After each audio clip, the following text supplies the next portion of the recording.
Assalamualaikum warahmatullahi wabarakatuh. Apa kabar sahabat? Jumpa kembali dengan saya di channel Dangyang Cipta Rasa.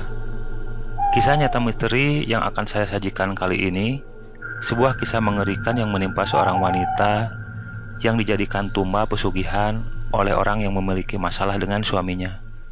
Kisah ini saya beri judul Santet Jual Musuh. Kita ikuti cerita selengkapnya. Farida adalah seorang PNS di salah satu kantor dinas pemerintah di salah satu kota. Dari awal kerja lulus tes CPNS, karir Farida terbilang cukup bagus. Dan saat kejadian mengerikan itu terjadi, Farida menjabat sebagai sekretaris dinas. Farida mempunyai seorang suami dan 2 orang anak. Suaminya seorang wira swasta, dan kedua anaknya masih sekolah, yang bungsu SMU dan yang sulung sudah kuliah. Suami Farida sebut saja namanya Burhan, seorang developer yang sering mengikuti lelang tender pekerjaan dari pemerintah. Burhan sedari muda karakternya keras, tidak mau kalah dan sering berkelahi. Sehingga sekarang meski usia sudah tua, Burhan masih saja sulit mengendalikan emosi bila sudah terpancing. Tapi meski karakter Farida dan Burhan bertolak belakang, mereka berdua tetap harmonis. Suatu malam, Farida berkata kepada suaminya, "Pak, beberapa malam ini ibu merasa ada yang aneh. Setiap malam ibu bermimpi bertemu terus sama orang yang sudah meninggal." ujar Farida kepada Burhan. Burhan pun menjawab, Mungkin ibu tidak berdoa dulu sebelum tidur. Jadi ya, mimpinya begitu." jawab Burhan dengan enteng. Mendengar jawaban Burhan, Farida kembali berkata, "Ibu selalu berdoa kok Pak tiap sebelum tidur. Ibu kalau tidur ya memang suka mimpi. Tapi kali ini mimpinya berbeda. Ibu mimpi 3 malam berturut-turut didatangi orang-orang yang meninggal. Malam pertama mimpi didatangi almarhum ibuku. Malam kedua didatangi almarhum bapak. Dan malam ketiga didatangi almarhum kakek dari ibu. Mereka semua mengucapkan kata-kata yang sama Pak, yaitu hati-hati anakku, jangan lengah, ada sesuatu yang mengincarmu. Begitu Pak," ujar Farida kepada Burhan. Mungkin ibu capek di kantor, jadi mimpinya aneh-aneh. Sudah, ibu sekarang tidur saja, istirahat. Burhan malah menjawab begitu, seperti malas membahas tentang mimpi Farida, sambil kemudian menarik selimut lalu tidur. Farida terdiam melihat tingkah laku suaminya yang seakan tidak peduli dengan apa yang dialami. Farida malah bengong sendiri melamun. Lalu dia mencoba memejamkan mata, berusaha untuk tidur. Tapi baru saja Farida memejamkan matanya, dia merasa ada sesuatu yang jatuh di pipinya. Farida meraba pipinya. Ternyata ada sesuatu terasa basah, namun sedikit lengket seperti lendir. Dia mengamatinya lalu turun dari ranjang dan membersihkan tangan dan mukanya di kamar mandi. Setelah dari kamar mandi, Farida kembali menuju tempat tidur. Tapi baru saja melangkah, Farida mendengar ada suara perempuan memanggilnya. "Farida, Farida, Farida." Hati yang mulai ketakutan, Farida segera ke tempat tidur, lalu menutupkan selimut dan dia pun tertidur. Keesokan harinya, Farida bangun dan menuju ruang tamu, hendak membuka pintu depan. Saat pintu depan dibuka, Farida kaget karena ada banyak darah di depan pintunya. Farida segera memanggil suami dan anak-anaknya. "Lihat Pak, di depan pintu banyak darah."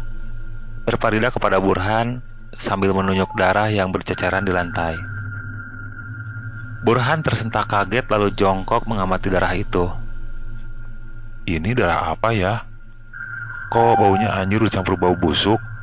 ujar Burhan. Lalu dia membawa seember air, menyiramnya dan membersihkan darah tersebut. Setelah membereskan darah-darah itu, lalu mereka bersiap-siap untuk berangkat ke tempat kerja.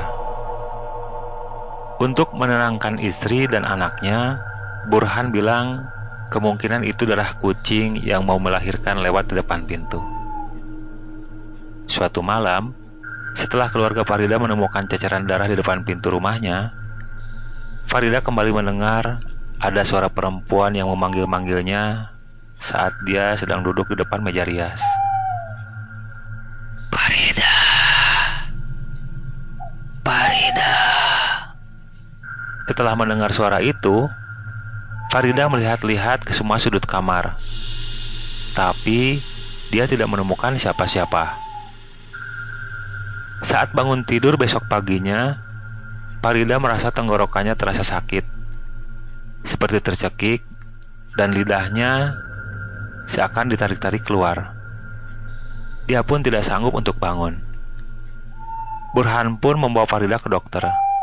Akhirnya, dokter menganjurkan Farida dirujuk ke rumah sakit. Beberapa hari dirawat di rumah sakit, ternyata tidak ada perubahan. Malah, setelah pulang dari rumah sakit, Farida sering menjulur-julurkan lidahnya seperti ular ketika sedang berbicara. Tapi Farida sendiri tidak menyadari akan hal itu.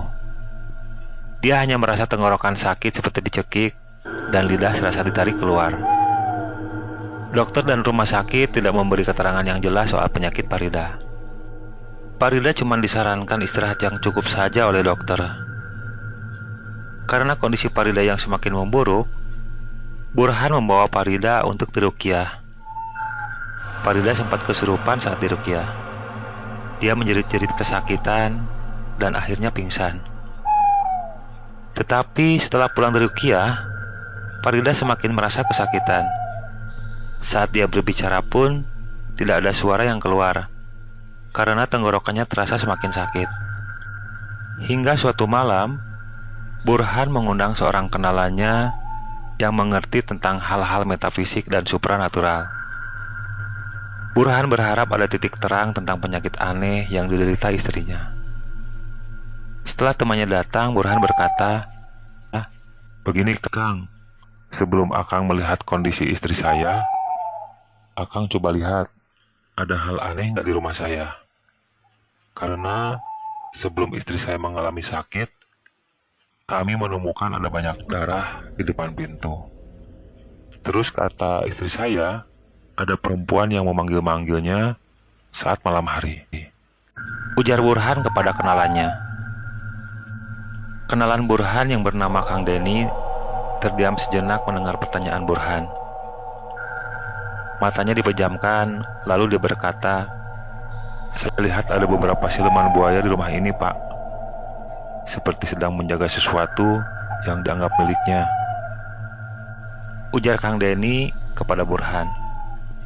Burhan bingung mendengar penuturan Kang Denny, karena dia sendiri tidak paham kenapa ada banyak siluman buaya di rumahnya. Kalau begitu, ayo kita lihat istri saya di kamar, Kang. Burhan mengajak Kang Denny ke kamarnya untuk melihat Farida yang terbaring lemah di atas kasur.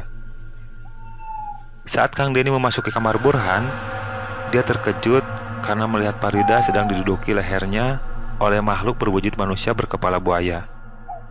Makhluk itu memakai mahkota di kepalanya, dan bila dilihat dari bentuk dadanya yang menggelembung, dapat dipastikan makhluk itu berjenis perempuan. Saat melihat Kang Denny datang, siluman buaya itu menatap tajam kepadanya dan berkata, Kau jangan coba-coba ikut campur urusanku, manusia. Ini tidak ada urusannya denganmu, ujar siluman buaya itu kepada Kang Denny. Kang Denny terdiam mendengar perkataan makhluk tersebut. Lalu Kang Denny mencoba bertanya, Kenapa kau tega menyiksa perempuan itu? Apa salah dia kepadamu? Siluman itu menyeringai lalu berkata, Perempuan ini milikku, karena dia telah ditukar dengan harta oleh orang yang telah dihina dan disakiti oleh suami perempuan ini, ujarnya kepada Kang Denny. Kemudian wujudnya berubah menjadi perempuan cantik. Kang Denny tertegun melihat wujud asli siluman itu, yang berubah menjadi putri cantik memakai mahkota kecil berwarna keemasan. Siluman itu berkata lagi, Aku Ratu Siluman, buaya penghuni muara sungai. Bila kau terus memaksa ikut campur urusanku, aku akan mengerahkan pasukanku untuk membawamu juga ke alamku. ancam perempuan itu kepada Kang Denny. Burhan yang dari tadi berada di kamar bersama istrinya yang terbaring lemah, hanya menyaksikan Kang Denny berbicara sendiri, seperti bergumam, kadang menunduk, memejamkan mata, kadang manggut-manggut, ataupun menggelengkan kepalanya. Setelah beberapa saat, lalu Burhan menepuk pundak Kang Denny dan berkata, Apa yang Akang lihat tentang penyakit istri saya, Kang? tanya Burhan kepadanya. Kang Denny menjawab, Dendam, Pak. Ada orang dekat Bapak yang dendam kepada Bapak karena Bapak hina dan sakiti. Dan orang itu menukar istri Bapak dengan kekayaan kepada Ratu Siluman, buaya penghuni muara sungai yang bertemu air laut di selatan. Santet jua musuh menimpa istri Bapak. ujarnya dengan nada pelan. Burhan langsung jatuh terduduk, kaget dengan apa yang diucapkan Kang Denny. Terus, apa yang akan kita lakukan untuk mencegahnya, Kang? Saya tidak mau kehilangan istri saya dengan cara seperti ini. Ucap Burhan seperti memelas, berharap Kang Denny bisa memberikan bantuan untuk menolong istrinya. Kita harus mengalahkannya, Pak. Malam ini, saya akan berdoa untuk mengusir mereka. Dengan dibantu beberapa orang muridnya, malam itu Kang Denny mengadakan pengajian dan menetralisir rumah Burhan. Begitu pula dengan Farida, malam itu badannya dinetralisir dari gangguan putri siluman buaya. Dengan kuasa Allah Subhanahu wa Ta'ala, akhirnya Ratu Siluman Buaya itu kalah dan mundur meninggalkan rumah Burhan. Sakit Farida mulai mereda saat itu juga. Lehernya tidak terlalu sakit dan lidahnya tidak lagi menjulur-julur keluar saat sedang berbicara. Besok harinya, Burhan mendengar kabar salah satu mantan manur kepercayaannya di perusahaan bernama Yadi ditemukan meninggal dengan leher membiru seperti bekas cekikan di rumahnya. Burhan pun melayat ke pemakaman. Setelah selesai berdoa di samping makam almarhum, Burhan baru ingat 2 bulan yang lalu dia pernah memarahi almarhum Yadi karena menggelapkan uang perusahaan. Burhan sedikit hilap saking terbawa emosi. Saat itu, selain memarahi, dia juga sempat menampar Yadi. Dan semenjak itu, Yadi tidak muncul lagi di kantornya. Dan sebelum pergi, almarhum sempat berkata, Bapak akan rasakan akibat dari perbuatan ini. Bapak telah menghina dan menyakiti saya. ujarnya sambil pergi meninggalkan kantor Burhan. Dan dari kabar yang diterima Burhan, sebelum Kang Denny menetralisir rumahnya, Kang Denny bilang, bila Ratu Buaya ini bisa dikalahkan dan tidak berhasil membawa Farida, dia akan berbalik menyerang kepada orang yang telah menukar Farida dengan kekayaan kepadanya. Wallahu alam.